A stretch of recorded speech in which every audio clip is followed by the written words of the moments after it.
सृष्टि का आरंभ लगभग 2 अरब वर्ष पूर्व हुआ। एक ईश्वर, एक ही वेद ज्ञान के चलते सब सुखमय वैभवशाली जीवन का आनंद लेते थे। न भेदभाव, न ऊंच नीच, वैभवशाली था आर्यवर्त। परंतु दुर्भाग्य, महाभारत काल आते आते वेद ज्ञान की अनदेखी और गलत अर्थों के कारण राज सत्ताओं की चाल और चिंतन बदलता चला गया। दयानंद कहते हैं, जब आपस में भाई भाई लड़ते हैं तो तीसरा विदेशी आकर पंच बन बैठता है। यही हुआ भी। विश्व गुरु रहा आर्यवर्त यह भी पहचानने में सक्षम न रहा कि हम पर कोई और शासन कर रहा है। विशाल वैभव का यह देश विदेशी आक्रांता, अंग्रेजी सत्ता, कुरीतियों और अंधविश्वासों के बोझ तले अंधियारे काल में गहरी नींद में सो चुका था।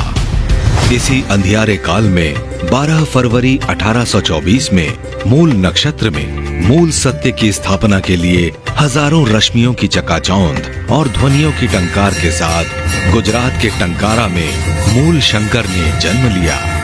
शिवरात्रि पर बोध होने पर 19 वर्ष की आयु में गृह त्याग कर सच्चे शिव की खोज में दयानंद नाम से प्रसिद्ध हुए। गुरु बिरजानंद जी से शिक्षा पा वे सारे देश में घूमे। देश, धर्म, संस्कृति, सभ्यता, इतिहास और भूगोल को गहराई से जाना, समस्याओं के मूल को समझा और परिवर्तन युद्ध के मैदान में अकेले कूद पड़े। आदित्य ब्रह्मचारी की गर्जना ने सदियों से सोए भारत को झकझोर कर खड़ा कर दिया। सन 57 के संघर्ष में 2 ही रास्ते थे, परंतु दयानंद की इस हुंकार ने देश की चिंतन धारा ही बदल दी। कोई कितना ही करे, किंतु जो स्वदेशी राज्य होता है वह ही सर्वोपरि, वह उत्तम होता है। इतिहास के हस्ताक्षर हैं कि इस युग में स्वदेशी और स्वराज्य शब्द का जन्म इसी वाक्य से हुआ। विराट भारत की कल्पना दयानंद ने ही दी। वेद के गलत अर्थों को प्रचारित करके अपने ग्रंथों को महानतम बता के मूल संस्कृति समाप्ति का षड्यंत्र था। तब दयानंद की ये सिंह गर्जना थी, वेद ही ईश्वरीय ज्ञान है, वेदों की ओर लौटो। वेद के सही अर्थ भी लौटे और भूले बिसरे लोग भी। इस युग में तुम्हारी क्रांतिकारी सोच ने ही तो आत्मनिर्भर भारत के लिए पहली गौशाला दी, पहला अनाथालय दिया, पहला महिला गुरुकुल और महिला छात्रावास दिया, पहला स्वदेशी बैंक, पहली पुनर्वास कॉलोनी दी, आयुर्वेदिक फार्मेसी दी, डीएवी कॉलेज दिया, गुरुकुल परंपरा को जागृत किया, हिंदी का उपहार दिया, नमस्ते शब्द से पहचान दी।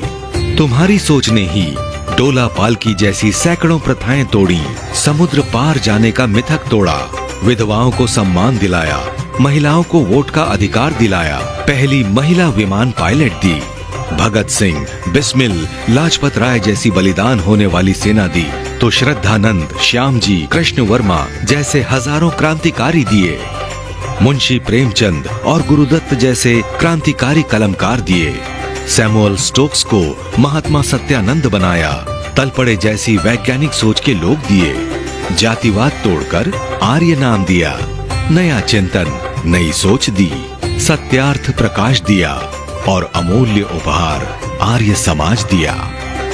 ऋषि दयानंद, हम तेरे नतमस्तक हैं, पर हमारी जिम्मेदारी समाप्त नहीं हुई।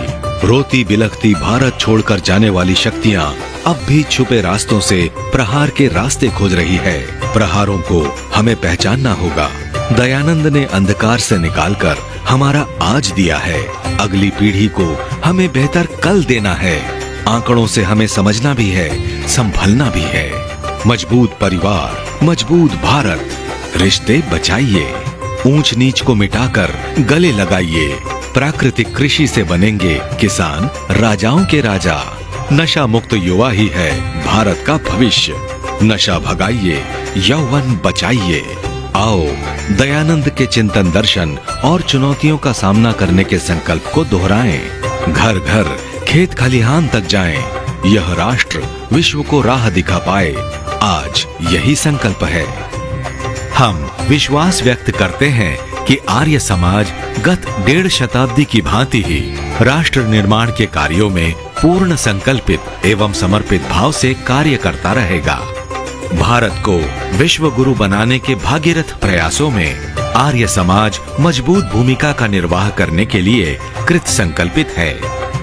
आज आर्य समाज की विश्व के 5 महाद्वीपों में विस्तारित 10,000 से अधिक इकाइयां सेवा, शिक्षा, संस्कार और अन्य मानव उपयोगी कार्यकलापों में पूर्ण रूप से संलग्न है और महर्षि दयानंद के दिखाए मार्ग पर चलकर कृणवंतो विश्वमार्यम के लक्ष्य की ओर आगे बढ़ रही हैं।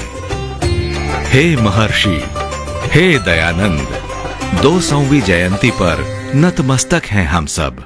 हे दयानंद, तुम्हें वंदन, वंदन, वंदन।